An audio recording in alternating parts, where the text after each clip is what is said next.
Hello there, my name is Yolita Brilliant, the founder of Brilliant Massage and Skin, and here is my book from solo practitioner to spa empire. And I share in this book how you can also become a business owner if you are a massage therapist or esthetician or hairdresser or even any service provider. It could be in the trades if you are working solo, it could be in technology, it could be even in graphic design. I mean, it is, starting from individual, solopreneur, building up your client base, and then starting to hire people.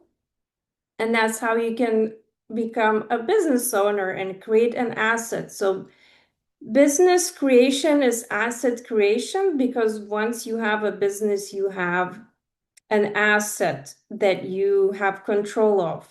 Like, for example, people have real estate assets or investments such as stocks. Those are all assets that can produce money, and it has various degrees of work required for it. So business is the most active form usually of asset of ownership, at least at the beginning.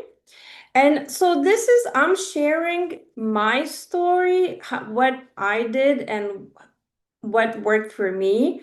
But of course, there is people out there that done things differently and maybe it worked for them.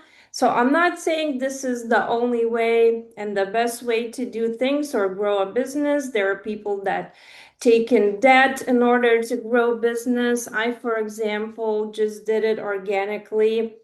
I used my labor because I didn't had neither a credit score, neither I was in new country, so I didn't have really much resources or options to take loans for business and things like that. So I grew it purely from doing the services myself, doing low cost advertising at the beginning, and then gradually increasing, reinvesting into more marketing, then bigger space, then hiring people on. So the reason I wrote this book so I could share and perhaps other people that dream of owning their own spa or similar type of services businesses could benefit from this. I also offer consultations. So if anybody interested, I can go more in depth in your unique situation.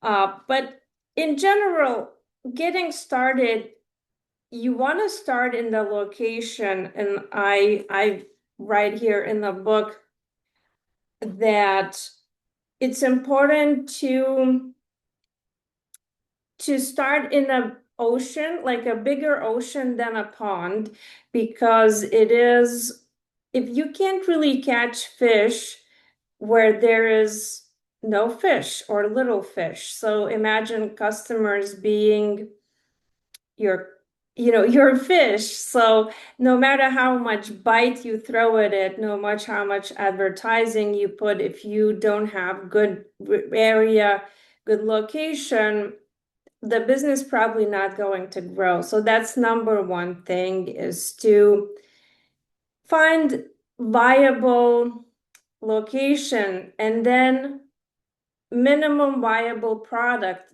You have to have the product or the service that these people can benefit from.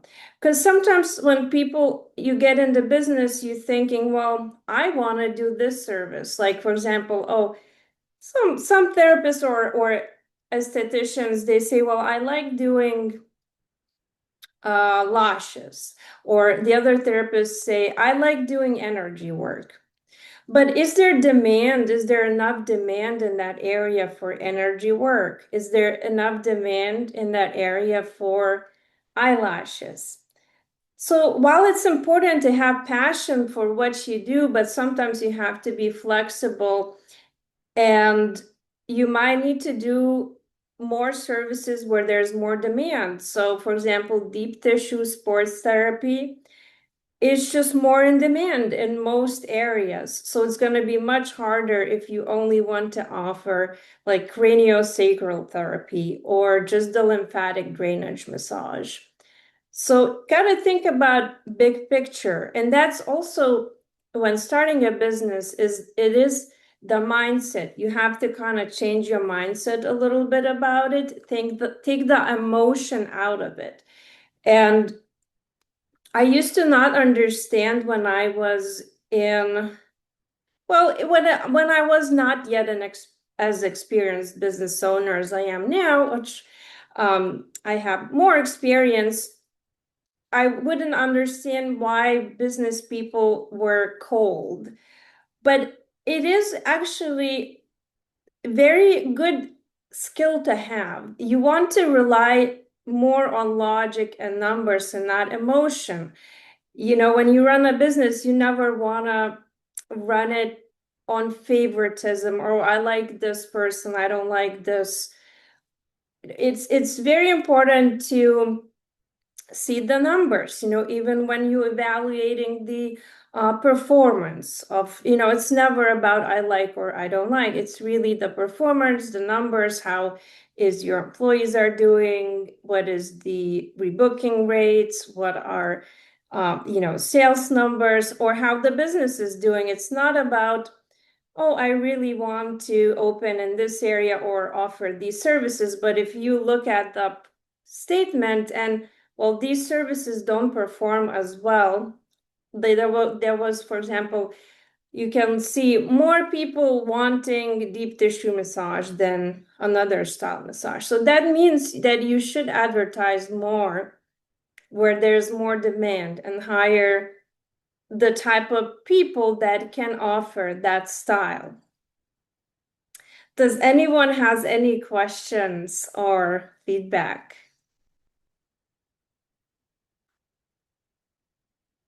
So that is something, you know, you have to embrace. And Sorry, I have a question. yes.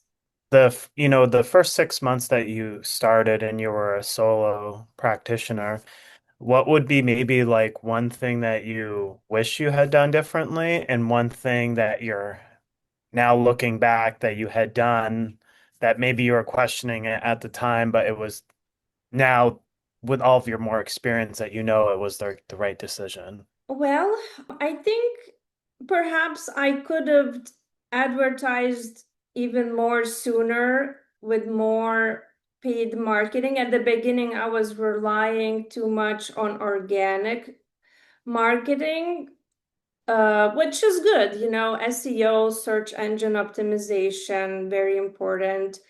I was afraid to spend money on Google and Facebook ads, so that prolonged a little bit the roadway to the being able to employ more people, grow a little faster. But you know, I don't know if it's good or bad, but I know not just me, but a lot of business owners who are starting out are afraid to spend money on advertising and marketing, especially when you don't know how it works. But the reality is, you know, all marketing works. You just sometimes don't know which one, and you definitely want to do it correctly, hire help because you could waste a lot of money if you don't know what you're doing, or if you're advertising in the wrong area or wrong services, and you might spend money, but you might not get traction either. So it is a balancing act. Uh, but my answer would be that figuring out the paid marketing sooner probably would be good. And you know, we're still figuring things out. We still have to pivot even now because things change all the time. So it is one of the big parts of business that we need to pay attention. But you know, at the beginning though, it's not wrong to keep things lean. You know, you wouldn't want to over leverage either. So, you know, getting smaller space is okay. And even with like our coaching and franchise options, I recommend you could start in a smaller space like a pop-up, test it out. That way you're not spending hundreds of thousands of dollars building out like a big spa. Maybe that area won't work out that well. So, especially in some towns or areas, like if you want to open and maybe the population, you're not sure about it. So, test it out first and see how it goes and then grow from there. So, keeping it lean is is good, because then you build that foundation, you build that knowledge and you gain confidence as you go. And hello, we have Christy joined as well. So I was just covering the book here. We were talking about starting leaner and then why I wanted to share this experience that I had starting from solopreneur to going into spa, because I believe that anyone can do it. It just takes patience and some pivoting and figuring things out sometimes along the way, but if you don't give up, it will happen. So I didn't come to this country knowing, business. I didn't had business degree, but I did read a lot of books and education on business and management, and if you read this book, that's already a good step. And if you're interested in creating spa business or services business in general, and not being solopreneur, you want to educate yourself because you cannot have too much knowledge. Knowledge is power. So you don't want to go blindfolded into anything. And then once you figure out what kind of services you will offer and you did your market research, embracing the digital growth, such as then also adding social media is going to be important, besides the search engine optimization like blogs and paid marketing like Meta and Google. And now actually the next search engine is going to be ChatGPT. People already start using AI and ChatGPT for learning about things, finding things online. Now, a lot of business spa owners, when I talk to, they struggle a lot with employees, and it's kind of sad to hear that it is almost the biggest pain point for a lot of business owners is finding and keeping great talent. What I found with our business is that it's really, you have to maintain very respectable atmosphere and good reputation of the business, because then it's going to attract top talent. And if person is not the right fit, you need to let them go right away. Because even in the past, I was more lenient towards people, trying to see them, okay, life from their shoes. Maybe they're struggling with something, giving them more chances than I should have. And that's unfortunately is bad for business, because once you see that somebody is destructive, and you can give them maybe two chances, one or two, and then when it's starting to impact the culture, it's already too late. You should have already let them go when you first noticed the red flags. And I think that's what a lot of business owners, especially the ones that don't have HR background, or are just more like a softer um, no person, because we are compassionate people. That's they get in trouble where they don't even want to run that business anymore, because I've spoken to quite a few people and seen posts even on Facebook, like business groups where people were struggling with this issue. But when you have good, like you have 5-star ratings, for example, on your business, it's not just good for attracting clients, it's good for attracting employees, because they will trust that brand. They want to work for someone that has good reputation. And also reputation goes around in between them. They talk about the places that they worked at, and especially in smaller towns, smaller communities, people know each other. And small industries like we have here, like people know most of the spas because there's a handful of them. So the word can really get out fast about, you know, culture in each place and things like that. Does anyone has any questions or feedback? Yeah, so as we covered, and I cover in this book, building a team is going to be important, because business should be able to run without you micromanaging it and being there all the time, every day. And that's why systems and processes going to be very important too. You should be able to go on vacation or go away and still generate income and profit. And then in big businesses, people can step away even more for longer periods of time. So that can be a goal. Depends how big you want to grow your business. If you want to outsource also the management and the growth. But first, if you're solopreneur, your first goal should be to take yourself out from performing the services.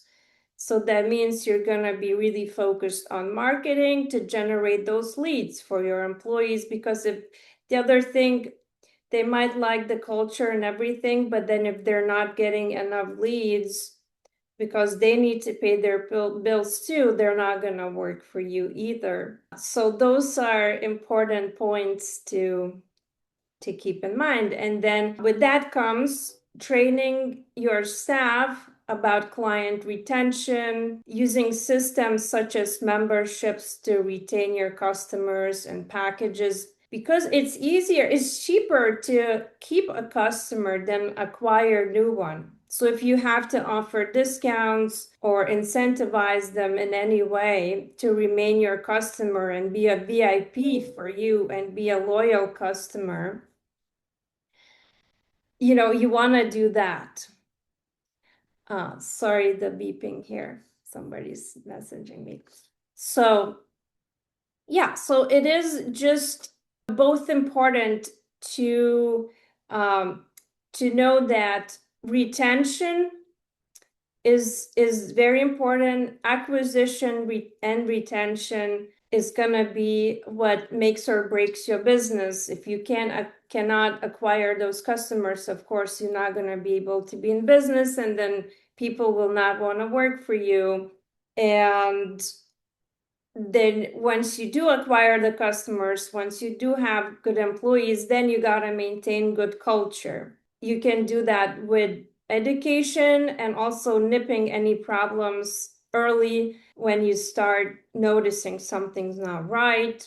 And once you are doing good, you're making profit, then I recommend you can diversify your income. That's what I did. Then I invested into real estate, because you never know with business. We had COVID times, you never know what disasters can happen.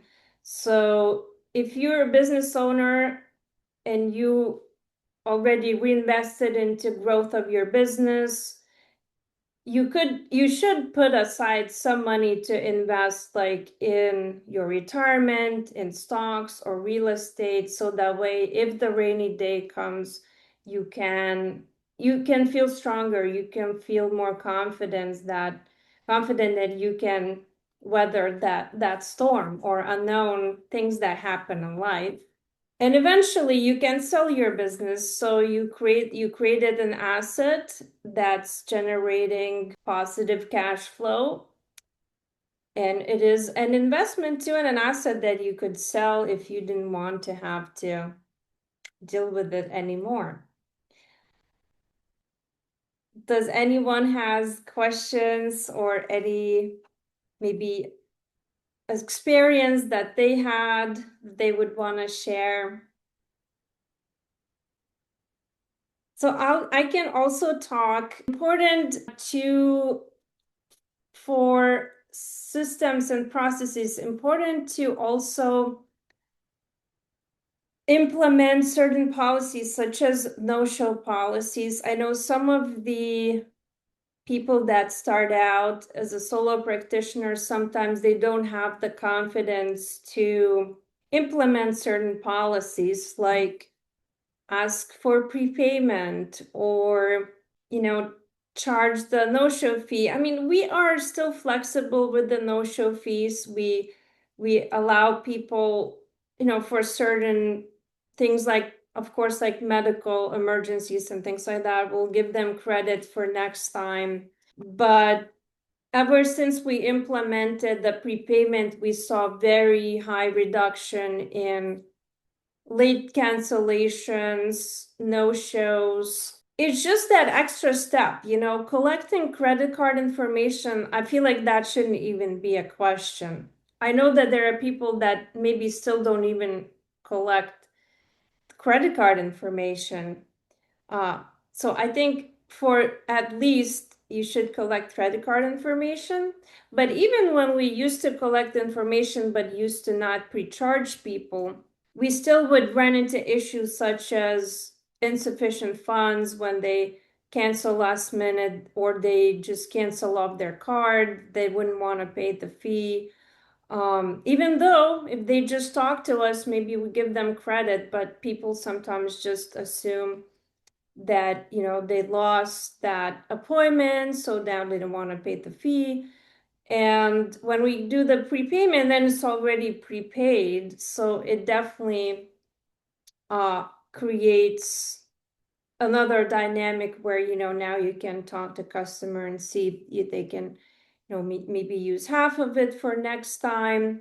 And that reduces frustration for your therapist too, because if two people canceled, out of four people in a day, that's half of their income. That's how people make income, and if we can't pay them for somebody that doesn't show up, that can be very frustrating. When it comes to culture for employees over the years, as you grow your business, what I found is that transparency is very important, and integrity. Integrity is number one. I feel like anyone that says that you can build a business without integrity, I really doubt that. And if they do, it's probably not going to be very successful. So I always believed in doing things right. Some people in the salon industries or industries where they can do cash payments or where they can have like independent contractors versus employees. Sometimes people try to blurry the lines and, oh, I don't want to pay tax, so I'll just take cash on this, or I will have them like employees as independent contractor because I don't want to pay their tax, but they are working like a set hour. So technically in most states, I mean, you have to check your state regulations, but technically, well, here in Vermont, that is the definition for employees, anyone that works at hours and is provided all the supplies and and they do not run their own LLC. That means they're an employee, not independent, not the independent contractor. Not they do not run their own business. They do not find their own clients. They do not set their own schedule. Um, because yes, my while in the short run you will save maybe on certain things like tax or whatever, but in the long run, if you like, let's say, want to grow your business or purchase investments, even like real estate or something like that, which actually SBA has 504 loans for brick and mortar businesses that want to acquire real estate for their own use. They have very good programs, only 10% down with fairly low interest rates. They're going to look at your profit and loss. They're going to look at your business. And if you're not declaring the money, if you're not, showing the accurate what the business is making, obviously you'll have a hard time getting these loans or help from these programs. And when the COVID was, there were grants for businesses based on how much the employees make, also if they're employees or independent contractors, so businesses that done things right prior to it were able to get way more help than businesses that perhaps didn't do things right. It just proves that, doing things right with integrity is the right way to go. And then you can sleep at night, because God forbid if you have disgruntled employee and they're not happy about something, they could try to take you to court. They could try to make all sorts of accusations. But when you have, having liability insurance, of course, that goes without the say because you would want to always protect yourself, not because that you did something wrong, but because the litigation can cost a lot of money just to protect yourself from the false allegations. And there is some crazy people out there. But again, if you do things right, you do not have to be in fear. The other way, when the way I grew the business from solo to bigger spa is thinking outside the box or taking inspiration from other industries. For example, like even virtual receptionists that we use. And now I see more and more other businesses implementing this strategy, at least here in US, which is back even 4 years ago, 5 years ago, I didn't see that many business doing it when we implemented this strategy. I just didn't feel the need to have in-person receptionists there 24/7, especially during COVID. There was even um, discouraged, having too many people in the office. And I think maybe that would change some of the more remote acceptance of more remote work. But if you think outside the box, you can reduce the costs for your business and also have more streamlined uh, operation, like implementing technology, implementing systems that are lower cost, labor that is, there's so much great talent in other countries that needs work. And they're really great workers. And if you can train them, they can become a really great part of your team. And it's very low turnover too. What I found that people there really value their positions, their job, because it's a bit harder to there's higher unemployment rates. And perhaps people on a call here can also add anything additional to that. Please feel free to chime in if you want about this. But that's been my experience, and it's been a really helpful. It is an integral part of our business and of our setup that we have. Yeah, do some clients still expect to come in and find like front desk in person? Yeah, but I feel like that's probably more so like a bit um generation that is used to that from the past. But now with like online bookings and everything so digital, it's really shouldn't be that surprising to people anymore. And we send like reminders and messages about the appointments, and but if they need additional help, they can always call and get additional information or message us. So when it comes to workplace culture, I also wrote in a book here. Um, at first, when I started, I didn't know how to compensate people. And I thought that, oh, well, I'll just pay them more than competitors, so that way I'll attract good talent. And if I pay them more, then they will perform better, they'll do extra tasks.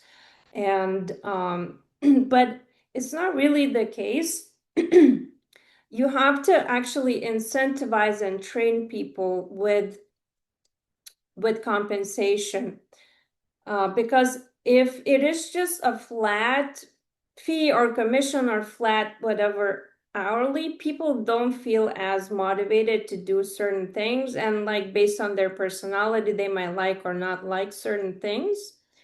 But when you tie the commission reward or bonuses to certain tasks, let's say like laundry or generating positive reviews, or if you give bonuses for certain performance metrics, they're more motivated to perform those tasks. And then you got to set expectation from the beginning that this is performance based. Because people that don't like performance based, probably they're not good performers. So you don't want them anyways. So that was my mistake.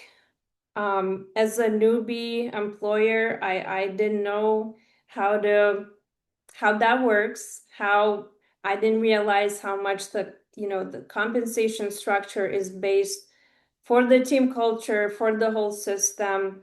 Now we switch more of a performance based, which is based on how good are people at retaining the customers, how much do they contribute to like laundry, or are they good at signing up people's for packages and memberships. And now the new people that I hire, we always train them, and we have that expectation from the beginning, and definitely much more success with those priorities that we want to work on, because it's already a norm. It becomes a norm. It becomes the new norm. And sometimes when you have people, if you already hired someone and then try to change the system midway, you'll probably get pushback because people don't like change. Anything new can look scary to them. And they might leave, and that's okay. Sometimes it is for the better. If it's not the right fit for them, it's not right fit for you, then they might be happier at some other place, and you'll be happier having a new person that will be more on board with the system. Yeah. And I see um Miss Kate posted in the chat here, rejection is protection. Yeah, absolutely. And I believe things happen for a reason too. Even bad things that happen, like throughout your career as a business owner or going from solo to manager and business owner, it's learning experiences. And sometimes God puts difficult people in our path to actually teach us to become better. Every difficult situation I had made me better business owner.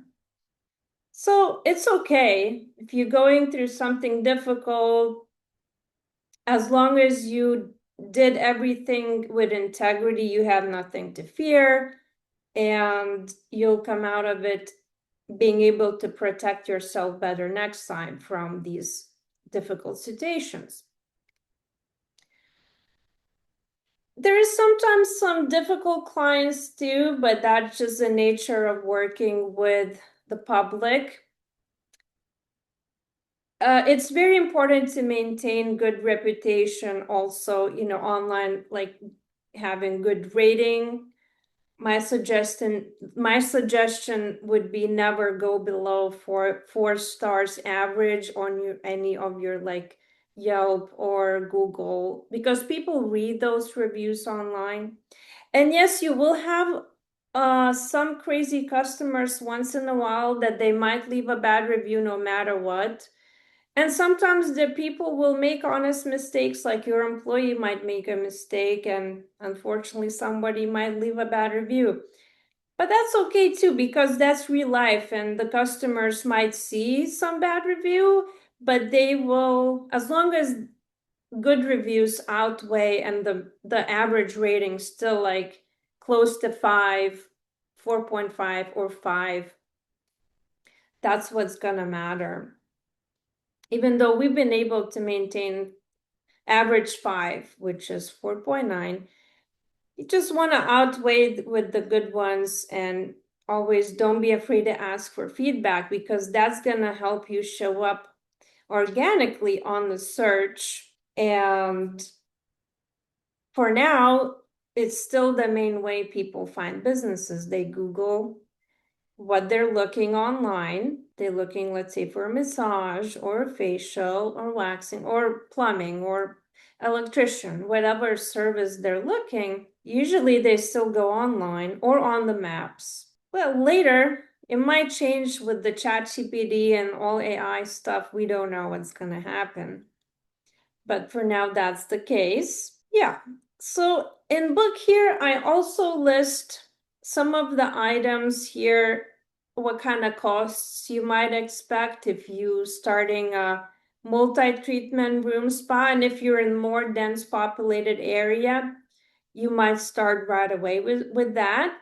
Or or even if you're in big city, you might still want to start with the pop-up, see how what the feedback you're getting, what's the vibe with the clientele there, because even cities have different neighborhoods and spots where might have different type clientele. One area might be more like office professionals, the other area maybe it's more like a visitor spot, the other area maybe more fitness people. And the area that you like, then you could open, get a bigger space, and it reduces a little bit risk when you start smaller. With the bigger, higher density populations is you're gonna be able to grow faster, but sometimes it is, of course, might be more competition too. So, I mean, smaller populations, you got less sophisticated competition. Usually they are less knowledgeable about digital advertising. But yet, of course, you have less customers too. So if the pond is too small, if there's too little fish, no matter how much advertising you throw, you're not gonna catch any fish anyways, right? So it has to be a balance. It needs to have at least minimal viable amount of people that could be your customers.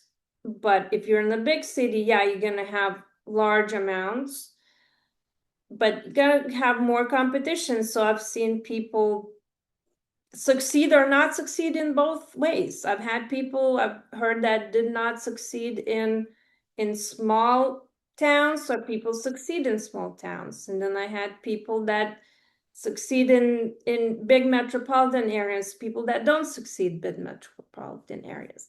Okay, I see in the chat here, May wrote, bad reviews can be an opportunity to improve operations and be better. Yes, so the feedback, we should always take their feedback.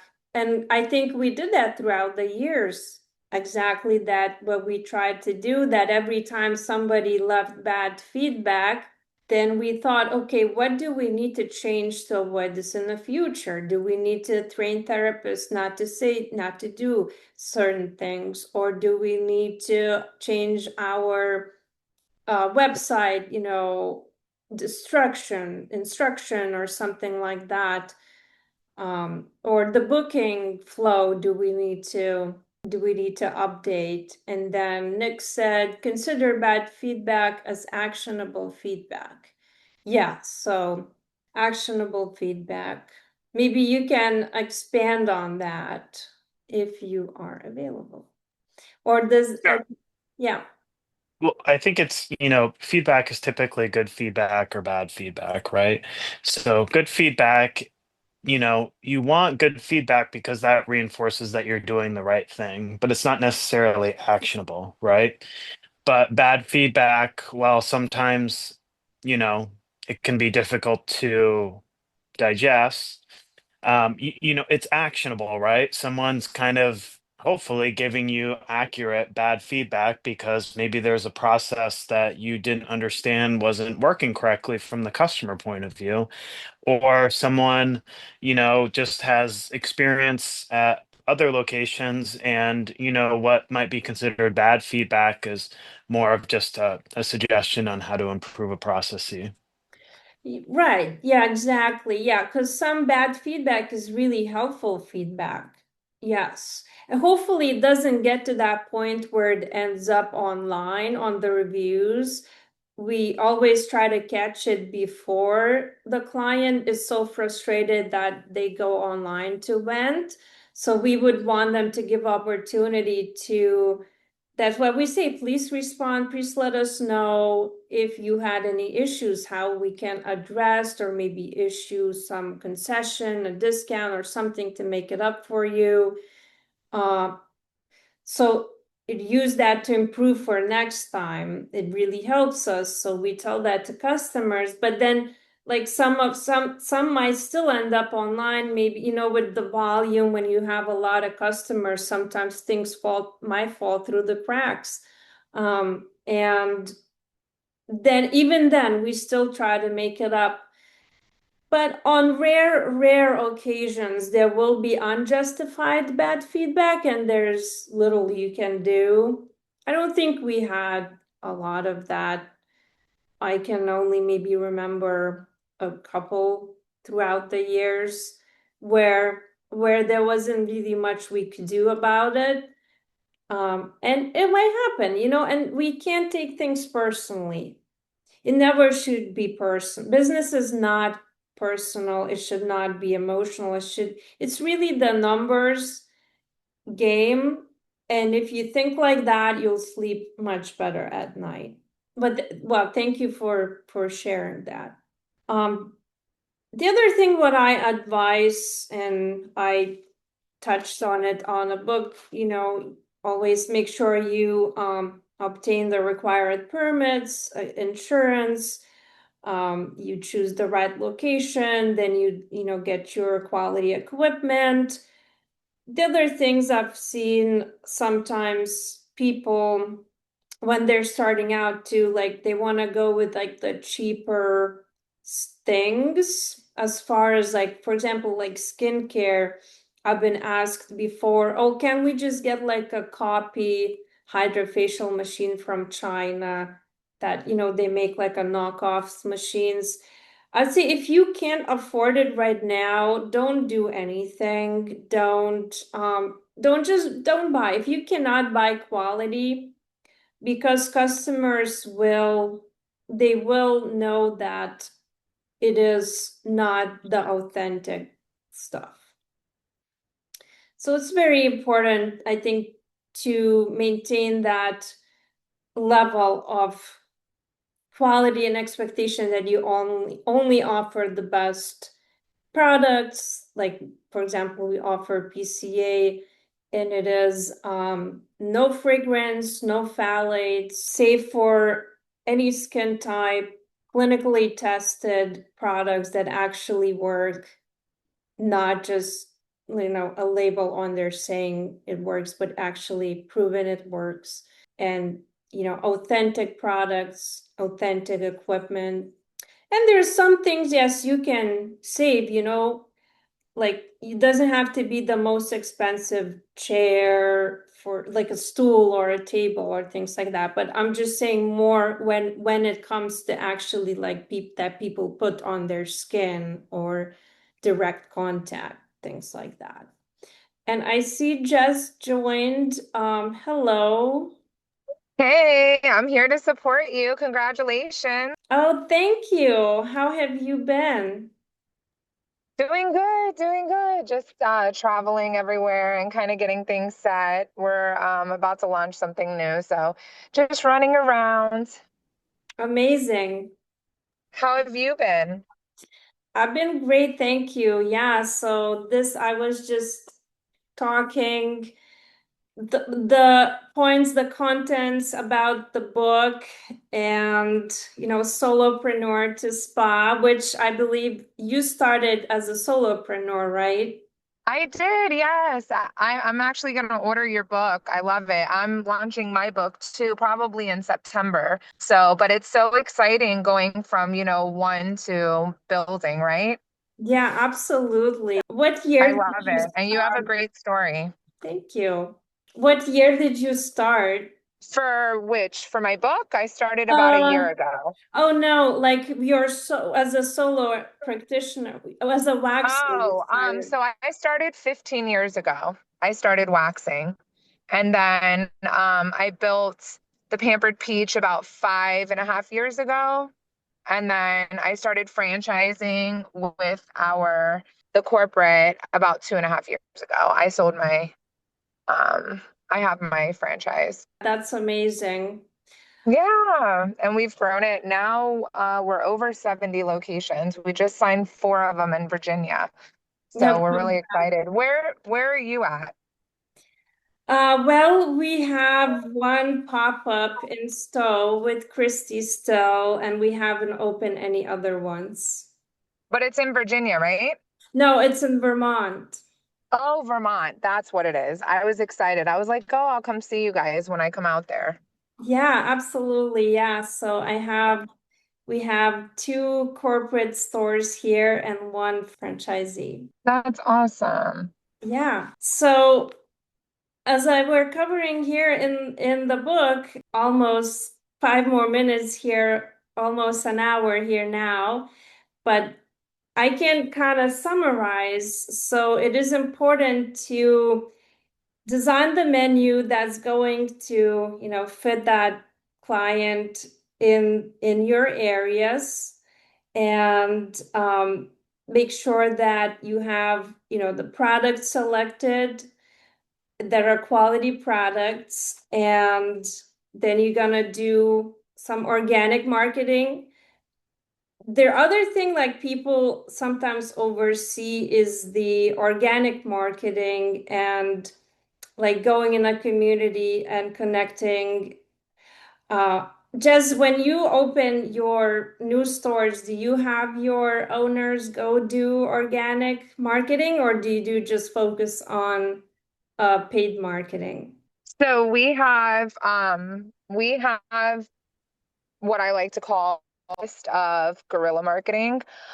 So when I started my franchise, I didn't have anything. I even my first store, I actually was fired from a doctor's office and I had my unemployment and decided to do something with it. And I saved a little money and turned around and learned how to play poker. And that is literally how I built my first salon. So I didn't have anything. I would go to the thrift stores and buy furniture and find furniture on the side of the road, and I'd repaint it and I'd stick it in my salon. So for marketing for me, I didn't have the funds or the resources to spend a lot on marketing. So I've learned a lot of ways to do marketing at no cost to the owner, as well as some paid marketing now we've had, but our franchise offers marketing at no additional cost to our franchisees. So we actually do all the marketing for them. They Nice. just spend their ad spend. Yeah, So there's a lot of ways that and resources that you could do that's inexpensive and free for you as the owner, but we set that all up for our franchisee and we give them both sides because, some people they like to do paid marketing and some like to do, other ways of marketing. And I think there's not like, some people will argue that there's a special formula to it. And I agree in some things, but service based is very big on community. You know yeah. what I mean? And my experience. Yeah. Yeah, so that's what we are doing right now for Christy. We're doing the marketing for her, the paid, and she's paying the spent, the spent, just not the for the service. But then she's also going into community and like a networking events there. It's a very small community, so we're testing out just with the pop-up, see even if it's viable. If not, then we were talking, she would move a little closer to us here, maybe Chittenden County, Essex, Williston area, but she lives closer to there, so we're trying to see first if, yeah, maybe Christy has a comment on that, but um, see how seasonal it truly is, because I mean it is more like a resort town, so we'll see if with the do you have any spaces in resort towns, or do you more just like um all year round, do you go with into all year round spots? So we don't have anything in like a seasonal resort town per They're se yet. um, I think it would I think it would make sense for you guys because your massage, you know what I mean? mhm. Ours is more, I feel like massage is more relaxing. Not that waxing isn't, and we don't do facials. We do facials, but primarily we do waxing. Yeah, So I think ours is a little bit more sustainable by having a stationary place that people can rely on coming to the same location. I think that was important with us. We've tried maybe little brow bars. We were thinking about maybe popping up in certain areas, doing pop-ups for brow bars. I think that might work. But I think when it comes to something as intimate as a Brazilian wax, people want to feel confident with the same location. You know what I mean? right. So, and I think with resorts, people are at the resort and they come to us to prepare to go to the resort. So, Yeah, it's something to think about possibly doing, but I think people prepare before they go to the resort. And most people are not staying more than a week. And I think once you get your wax, since it's once a month, every 4 weeks, it wouldn't make too much sense to put a Brazilian wax at a resort place because they're yeah, already waxed by the time they get there, yeah, in my opinion. right. So, yeah, we've never thought about doing it in the resort place. Now, possible like hotels, possibly, yes. Um, you know, Mhm. something like Vegas, like a Vegas hotel, yes. It's a little different. We've considered doing possibly that, but other than that, no. Yeah, yeah, exactly. Yeah, so it's important. Yeah, it's more important to know, your market and your service, no matter like what you're going solo into business, if you're like in trades as a solo provider, practitioner, like knowing, like Jess, very well your waxing clientele. And so for massage or facials, you know, knowing that just because you want to open or you could open somewhere doesn't mean it's gonna work, or doesn't mean that people will come just because you open. So knowing that and doing the research, studying that local demand also local competition. Having local competition is not a bad thing because then you know, okay, there where these people are succeeding. You don't want to open like right next door, but if you have other establishments offering those services, that means, okay, there is demand there and you can succeed, right? And then when beginning, it's important. So, oh, oh, sorry. I thought you were asking me what I thought about the competition, like No, you about go ahead. Yeah. putting something. So do a little bit different. We have our own product, and I actually welcome us to go right next door to the competitor, Uh-huh. because that's kind of like what Burger King did with McDonald's, right? Hmm. So for us, it's a little bit different. I think each model is different, but for us, waxing, I do encourage my franchisees, and we have a software that helps us find the location when it comes to our franchisees. So it's a little different because I always tell them, if you're not sure where to put one, go look where our local competitor is, right? And then go take a Right. Yeah, I think she might have had a call or something come up. So yeah, it is not a bad to have competition. And like you heard, some people want to go right next door to it. So yeah, it is, for example, if there is like a Starbucks doing well, that chances are if you open coffee shop not that far off, you might do just fine. But even if having other big chain brands of whether it's massage, or aesthetic services, or like hotels, if there's one good high-end hotel, chances are that area could support another high-end hotel or another service that is the same or similar. Or complementary too. Like if there is gym and you're opening like maybe a sauna space, you have that similar, or if there's chiropractors and you're a solo massage therapist wanting to grow like massage practice and then grow it into the spa, that is good sign. If there's physical therapists or there's medical services opening next to them is good. And then, you create your reputation. Keeping things clean is very important, like in any business, and getting that positive feedback from customers, training your staff, and taking one step at a time. Don't have to rush things. Taking calculated risks is always better than, I think, if people expect results too fast, sometimes that can be a recipe for failure too.